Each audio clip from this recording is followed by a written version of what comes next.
Hi friends, home സൈഡിലേക്ക് എൻ്റെ എല്ലാ കൂട്ടുകാർക്കും സ്വാഗതം. അപ്പോൾ ഇന്ന് ഞാൻ നല്ല അടിപൊളി ഒരു വീഡിയോ ആയിട്ടാണ് വന്നേക്കുന്നത് കേട്ടോ.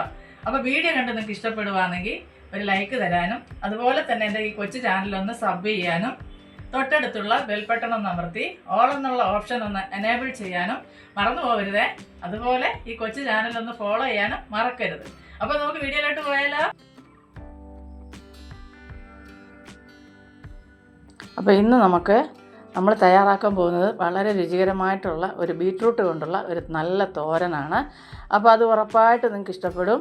അപ്പോൾ ഇത് മാത്രം മതി കേട്ടോ നമുക്ക് ചോറ് കഴിക്കാനായിട്ട്. അപ്പോൾ മക്കൾക്കൊക്കെ സ്കൂളിൽ കൊടുത്തുവിടാനും ഒക്കെ പറ്റിയ നല്ല ഒരു കിടിലൻ റെസിപ്പി തന്നെയാണിത്. രാവിലെ പെട്ടെന്ന് തയ്യാറാക്കി നമുക്ക് മക്കൾക്കൊക്കെ കൊടുക്കാം.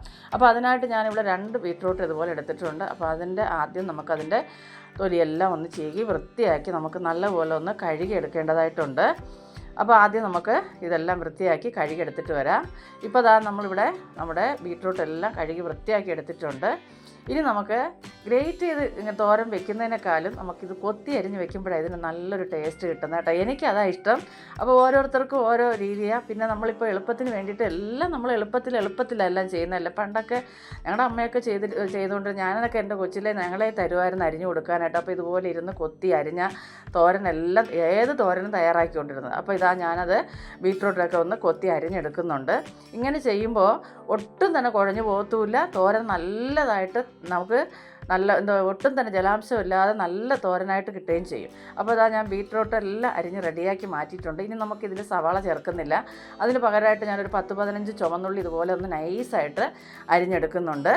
അപ്പോൾ നിങ്ങൾക്ക് വീഡിയോ ഇഷ്ടപ്പെടുകയാണെങ്കിൽ ഒരു ലൈക്ക് തരാനും അതുപോലെ തന്നെ നിങ്ങളുടെ പ്രിയപ്പെട്ടവർക്കെല്ലാം ഷെയർ ചെയ്ത് കൊടുത്ത് തന്നെ ഒന്ന് സപ്പോർട്ട് ചെയ്യാനും ആദ്യമായിട്ട് കാണുന്ന ഒരു ചാനലൊന്ന് സബ് ചെയ്യാനും മറക്കരുത് കേട്ടോ. അതുപോലെയുള്ള നല്ല നല്ല റെസിപ്പിക്കായിട്ട് നിങ്ങൾ ഈ കൊച്ചു ചാനലൊന്ന് ഫോളോ ചെയ്യാനും മറക്കരുത്. അപ്പോൾ ഞാനിതാ ഉള്ളി പച്ചമുളക് എല്ലാം അരിഞ്ഞ് മാറ്റി വെച്ചിട്ടുണ്ട്. ഇത് നമുക്ക് പാൻ അടുപ്പത്ത് വെച്ച് കൊടുക്കാം. 2 ടീസ്പൂൺ വെളിച്ചെണ്ണ ഒഴിച്ച് കൊടുത്തിട്ടുണ്ട്. എണ്ണ ചൂടായി വരുമ്പോൾ അതിലേക്ക് കടുകിട്ട് കൊടുക്കാം. കടുകൊന്ന് നല്ലപോലെ പൊട്ടി വന്നതിന് ശേഷം ഞാനിതാ കുറച്ച് അരി എടുത്തിട്ടുണ്ട്. അതിപ്പോൾ കുത്തരിയോ വെള്ള അരിയോ ഏത് അരിയാണോ നിങ്ങൾ ഉപയോഗിക്കുന്നത് അതെടുക്കുക. ആ അരി ഇട്ട് നല്ലപോലെ അരി ഒന്ന് പൊരിഞ്ഞ് വരട്ടെ. നല്ലപോലെ മൂത്ത് കിട്ടിയതിന് ശേഷം ഇപ്പോൾ അരിയെല്ലാം നല്ലപോലെ മൂത്ത് വന്നിട്ടുണ്ട്. ഇതിലേക്ക് ഒരു 3 വറ്റൽമുളകും 1 തണ്ട് കറി ലീഫും കൂടെ നമുക്ക് ചേർത്ത് കൊടുക്കാം. അപ്പോൾ വളരെ എളുപ്പത്തിൽ തയ്യാറാക്കി എടുക്കാനും പറ്റും. നല്ല ടേസ്റ്റുമാണ്. ഇതിൻ്റെ കൂടെ പ്രത്യേകിച്ച് നമുക്ക് വേറെ ഒന്നും വേണമെന്നില്ല. അപ്പോൾ സ്കൂളിലൊക്കെ കൊടുത്തു വിടുവാണെങ്കിൽ മക്കൾക്ക് ഇതൊക്കെ വെച്ച് കൊടുത്താൽ വലിയ എരിവൊന്നും നമ്മൾ ചേർക്കാത്തതുകൊണ്ട് മക്കൾക്ക് ഇഷ്ടപ്പെടും.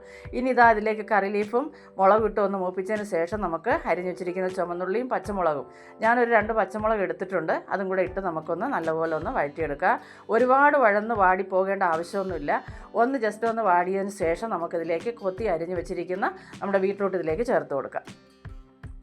അപ്പോൾ ഈ ബീറ്റ്റൂട്ട് എല്ലാം ചേർത്ത് കൊടുത്തതിന് ശേഷം നല്ലപോലെ നമുക്കൊന്ന് ഇളക്കി മിക്സാക്കി കൊടുക്കുക. അപ്പോൾ ഇതിൻ്റെ കളറൊക്കെ കാണുമ്പോൾ തന്നെ ഒരു പ്രത്യേക ഒരു സന്തോഷം അല്ലേ. എനിക്ക് ഭയങ്കര ഇഷ്ടം ചുമന്ന ചീര ഇങ്ങനത്തെ ബീറ്റ്റൂട്ട് ഇതിൻ്റെയൊക്കെ കളറുണ്ടല്ലോ. അത് മാത്രം വെച്ച് ചോറ് കുഴച്ച് തിന്നാനൊക്കെ ഭയങ്കര ഉത്സാഹം കേട്ടോ. എന്തെന്നറിയത്തില്ല, ആ കളറ് ഭയങ്കരമായിട്ട് എനിക്ക് ഇഷ്ടമാണ്. അപ്പോൾ അതുപോലെ തന്നെ അതിൻ്റെ ടേസ്റ്റും ഭയങ്കര കേട്ടോ ഇങ്ങനെ നമ്മൾ അരിയൊക്കെ മൂപ്പിച്ചിട്ട് ചെയ്യുമ്പോൾ.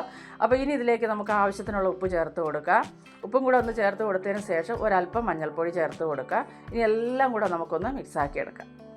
ഇനി എല്ലാം കൂടെ ഒന്ന് മിക്സാക്കിയതിന് ശേഷം തോരനൊക്കെ വയ്ക്കുമ്പോൾ വെള്ളം ഒന്നും ചേർക്കാതെ വെക്കുന്നതാണ് നല്ലത് കേട്ടോ. അപ്പോൾ ഞങ്ങളുടെ വീട്ടിലൊക്കെ അമ്മ പണ്ട് ഇങ്ങനെ തന്നെ, അമ്മ ഇപ്പോഴും അങ്ങനെ തന്നെ വയ്ക്കും. വെള്ളമൊന്നും അങ്ങനെ അധികം തോരൻ അമ്മ ചേർക്കാറില്ല.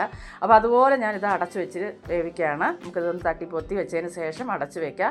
ഇടയ്ക്കിടയ്ക്ക് നമ്മളൊന്ന് ഇളക്കി നല്ലപോലെ ഒന്ന് മിക്സാക്കി കൊടുക്കുക. കാരണം എന്തെന്നറിയാമോ, അടി പിടിച്ച് പോകാതിരിക്കുക. അതുപോലെ തന്നെ തീ ഒരുപാടൊന്ന് കൂട്ടി വയ്ക്കാതിരിക്കുക. അപ്പോൾ തന്നെ നമുക്ക് ചെറിയ തീ കിടന്ന് നല്ലപോലെ വെന്ത് കിട്ടുകയും ചെയ്യും. നല്ല ടേസ്റ്റും ഉണ്ടാവും നമ്മളങ്ങനെ ചെയ്യുമ്പോൾ. വെള്ളമൊക്കെ ചേർത്ത് ഒഴിച്ച് ഉണ്ടാക്കിയെടുക്കുമ്പോൾ അത് വേറൊരു ടേസ്റ്റായിട്ട് പോകും. അപ്പോൾ ഇതുപോലെ വീണ്ടും ഞാനൊന്ന് ഇളക്കി കൊടുത്തതിന് ശേഷം നമുക്കൊന്ന് അടച്ച് വയ്ക്കാം. അപ്പോൾ ഇടയ്ക്കിടയ്ക്കൊന്ന് നമ്മൾ ഇളക്കി വെച്ച് കൊടുത്ത് നല്ലപോലെ ഒന്ന് വേവിച്ചെടുക്കുക. അപ്പോൾ വീണ്ടും ഞാനിതൊന്ന് തുറന്ന് നോക്കിയിട്ടുണ്ട്. അടി പിടിക്കാതെ ശ്രദ്ധിക്കുക. അടി പിടിച്ച് കഴിയുമ്പോൾ ഏതൊരു കറിയുടെ രുചിയെല്ലാം മാറിപ്പോവും. അപ്പോൾ നിങ്ങൾക്ക് എല്ലാവർക്കും അറിയാവുന്നതാണ്. അപ്പോൾ കുക്കിംഗ് ഒട്ടും അറിയാത്തവർക്ക് വേണ്ടിയിട്ട് ഞാനിത് പറയുന്നെന്നുള്ളതേ ഉള്ളൂ. അറിയാത്തവരാവും ഉറപ്പായിട്ട് നമ്മുടെ ഈ ചാനൽ കാണുന്നവരുണ്ടാവും. അപ്പോൾ ഇനി ഇതിലേക്ക് നമുക്ക് വേണ്ടത് 1.5 കൈപ്പിടി തേങ്ങ എടുത്ത് നമുക്കിതിലേക്ക് ചേർത്ത് കൊടുക്കുക. അപ്പോൾ തേങ്ങ ഒന്നും ഞാൻ ചതച്ചെടുക്കുന്നില്ല, ഇതുപോലെ തന്നെയാണ് ഇട്ട് കൊടുക്കുക. ഇനി ഈ തേങ്ങാപ്പീര വലുതായിട്ട് കിടക്കുന്നു തോന്നുവാണെങ്കിൽ ജസ്റ്റ് ഒന്ന് മിക്സിയുടെ ജാറിലിട്ട് ഒന്ന് കറക്കിയെടുക്കുക. ഞാൻ അതും ചെയ്യുന്നില്ല. ഇതുപോലെ തന്നെ ഇട്ട് ഞാനൊന്ന് എല്ലാം കൂടെ ഒന്ന് മിക്സാക്കി കുറച്ച് നേരം കൂടെ ഒന്ന് അടച്ചു വെച്ച് നമുക്കൊന്ന് തോർത്തിയെടുത്താൽ നമ്മുടെ അടിപൊളിയായിട്ടുള്ള നമ്മുടെ ബീറ്റ്റൂട്ട് തോരൻ ഇവിടെ റെഡിയായി കിട്ടും. അപ്പോൾ കാണുമ്പോൾ തന്നെ അറിയാൻ പറ്റില്ല. കാണുമ്പോൾ തന്നെ എന്ത് രസമാണെന്ന് നോക്കിയാൽ കുറച്ച് നേരം ഒന്ന് അടച്ച് വെച്ചതിന് ശേഷം ആ തേങ്ങയുടെ പച്ചമണം എല്ലാം ഒന്ന് മാറിയത് വരെയും നമുക്കൊന്ന് ഇതുപോലെ ഒന്ന് അടച്ച് വെച്ച് വേവിച്ച് ഇളക്കിയെടുത്താൽ മതി. അപ്പോൾ അടിയിലൊന്നും പിടിക്കാതെ ശ്രദ്ധിക്കുക. അപ്പോൾ നല്ലതുപോലെ നമ്മുടെ തോരനൊക്കെ ഉപ്പൊക്കെ നോക്കിയിട്ട് എല്ലാം പരുവത്തിനുണ്ട്. അപ്പോൾ ഉറപ്പായിട്ട് നിങ്ങൾക്ക് ഇഷ്ടപ്പെടും. നിങ്ങളൊന്ന് തയ്യാറാക്കി നോക്കുക. അപ്പോൾ അങ്ങനെ നമ്മുടെ അടിപൊളിയായിട്ടുള്ള ബീട്രൂട്ട് തോരൻ ഇവിടെ തയ്യാറായിട്ടുണ്ട്. ഞാനത് മറ്റൊരു പാത്രത്തിലേക്ക് മാറ്റി വെച്ചിട്ടുണ്ട്. കാണാൻ തന്നെ എന്ത് രസമാണെന്ന് നോക്കിയേ.